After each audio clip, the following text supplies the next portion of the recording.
Hello दोस्तों, मेरे अपने प्लेटफॉर्म फरीन अंसारी ऑफिशियल्स की पहली वीडियो में आपका स्वागत है। दोस्तों, प्रधानमंत्री नरेंद्र मोदी ने हाल ही में एक बयान देकर कांग्रेस की मुस्लिम हिमायती होने पर एक बहुत बड़ा सवाल खड़ा कर दिया है। एक रैली को संबोधित करते हुए पीएम मोदी ने कहा कि अगर कांग्रेस को मुस्लिम समुदाय से इतनी हमदर्दी है तो वो अब तक किसी मुस्लिम को पार्टी का अध्यक्ष क्यों नहीं बना पाई।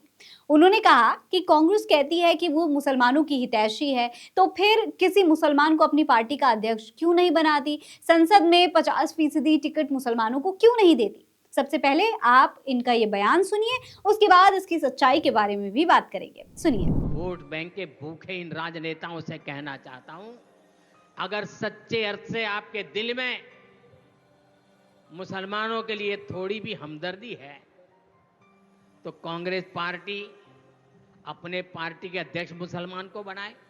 क्यों नहीं बनाते भाई? संसद में टिकट देते हैं, 50% मुसलमानों को दो। जीत करके आएंगे तो अपनी बात बताएंगे, लेकिन ये नहीं करना है।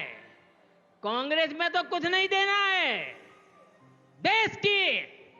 देश के नागरिकों के अधिकारों को छीनना और देना, इनकी नीयत किसी का भी भला करने की कभी नहीं रही, मुसलमानों का भला करने की भी नहीं रही। दोस्तों, कांग्रेस पर तुष्टीकरण की राजनीति का आरोप भारतीय जनता पार्टी हमेशा से ही लगाती रही है, लेकिन सवाल यह है कि आखिर इस बात में कितनी सच्चाई है। क्या सच में आज तक कांग्रेस में कोई भी मुस्लिम राष्ट्रीय अध्यक्ष नहीं बना है? तो जवाब है नहीं। मुस्लिम राष्ट्रीय अध्यक्ष बना है, लेकिन मोदी जी की बात बिल्कुल गलत है। सच्चाई यह है दोस्तों कि कांग्रेस के अब तक 8 मुस्लिम राष्ट्रीय अध्यक्ष रह चुके हैं।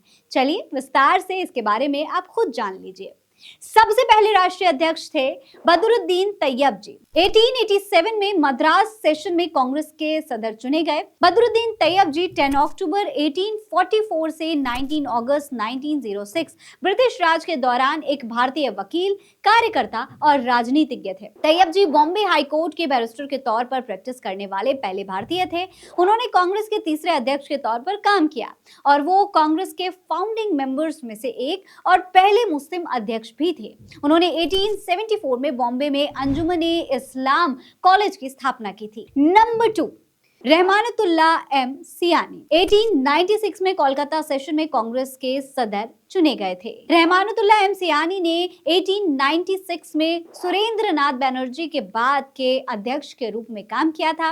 रहमानुल्लाह एम सियानी एक खोजा मुस्लिम समुदाय से आते थे जो आगा खान के शिष्य थे। वो कांग्रेस की स्थापना के समय से ही इसके सदस्य बने हुए थे और 1885 में बॉम्बे में हुए कांग्रेस के पहले सत्र में हिस्सा लेने वाले 2 भारतीय मुसलमानों में से एक भी थे।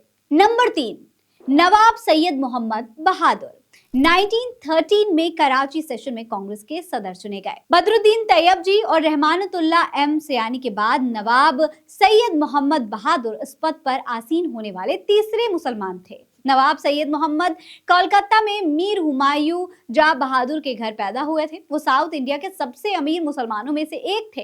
हुमायूं टीपू सुल्तान के चौथे बेटे सुल्तान यासीन के बेटी शहजादी शाहरुख बेगम के बेटे थे। उन्होंने फाइनेंशियल और इंटेलेक्चुअल दोनों तरीके से कांग्रेस की शुरुआती समय में उसकी मदद की थी। जब 1887 में तीसरी भारतीय राष्ट्रीय कांग्रेस बनाई गई तो हुमायूं बहादुर ने कांग्रेस नेताओं को फाइनेंशियली बहुत मदद भी की थी। नंबर 4, सैयद हसन इमाम 1918 में बॉम्बे सेशन में कांग्रेस के सदर चुने गए। सैयद हसन इमाम के पूर्वजों में से एक मुगल बादशाह और औरंगजेब के निजी शिक्षक थे। हसन इमाम के पिता पटना कॉलेज में हिस्ट्री प्रोफेसर थे। इंडिया के सबसे बेहतरीन बैरिस्टर्स में से एक माने जाने वाले हसन इमाम को चित्तरंजन दास और एच.डी. बोस जैसे कुछ बैरिस्टर ब्रिटिश भारत में सबसे बेहतरीन बैरिस्टर मानते थे। वो अपने परिवार के अलावा सर सुल्तान अहमद और सैयद अब्दुल अजीज सैयद कई बैरिस्टर्स से भी अच्छे ताल्लुक रखते थे। नंबर 5, हकीम अजमल खान 1921 में अहमदाबाद के सेशन में कांग्रेस के सदर चुने गए। एक यूनानी चिकित्सक थे वो और भारतीय मुस्लिम राष्ट्रवादी राजनेता और स्वतंत्रता सेनानी भी थे। उन्होंने 20वीं शताब्दी के शुरुआत में दिल्ली में तिब्बिया कॉलेज की स्थापना करके भारत में यूनानी मेडिसिन को बहुत बढ़ावा दिया था।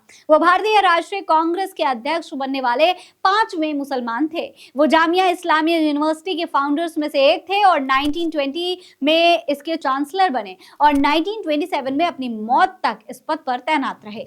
नंबर 6, मौलाना मोहम्मद अली जौहर 1923 में कोकनाडा सेशन में कांग्रेस के सदर चुने गए। मोहम्मद अली का जन्म 1878 में रामपुर में, जो कि ब्रिटिश भारत में रामपुर रियासत में हुआ था। फिलहाल ये जगह उत्तर प्रदेश में है, वहां पर इनका जन्म हुआ। उन्होंने रामपुर राज्य के डायरेक्टर ऑफ एजुकेशन के रूप में भी काम किया और बाद में बड़ौदा नागरिक सेवा में शामिल हो गए। वो एक ब्रिटिश लेखक थे और times, London, the Manchester guardian और द ऑब्जर्वर जैसे बड़े बड़े न्यूज़पेपर्स में काम भी कर चुके थे।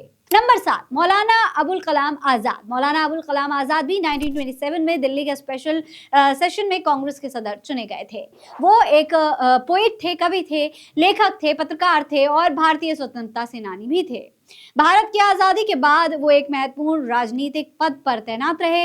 वो महात्मा गांधी के सिद्धांतों का समर्थन करते थे। खिलाफत आंदोलन में उनकी महत्वपूर्ण भूमिका मानी जाती है। 1923 में वो कांग्रेस के सबसे कम उम्र के प्रेसिडेंट भी बने थे। Number 8, doctor Mukhtar Ahmad Ansari. जी हाँ, डॉक्टर मुख्तार अहमद अंसारी 1927 में मद्रास सेशन में कांग्रेस के सदर चुने गए। भारतीय स्वतंत्रता आंदोलन के दौरान कांग्रेस और मुस्लिम लीग के पूर्व अध्यक्ष थे। वो जामिया मिलिया इस्लामिया विश्वविद्यालय के संस्थापकों में से एक थे। वो 1928 से 1936 तक इसके चांसलर भी रहे। तो कुल मिलाकर कांग्रेस के 8 राष्ट्रीय अध्यक्ष मुस्लिम रहे हैं और फिलहाल कांग्रेस के पास मल्लिकार्जुन खड़गे के रूप में एक दलित अध्यक्ष भी है। ऐसे में मोदी जी का दावा तो पूरी तरीके से गलत साबित हो जाता है। फिलहाल इसके बारे में आप क्या सोचते हैं, कमेंट में लिखकर जरूर बताएं। मेरा नाम फरीन अंसारी है। आप रहें स्वस्थ, मस्त, बस यही दुआ हमारी है। नमस्कार।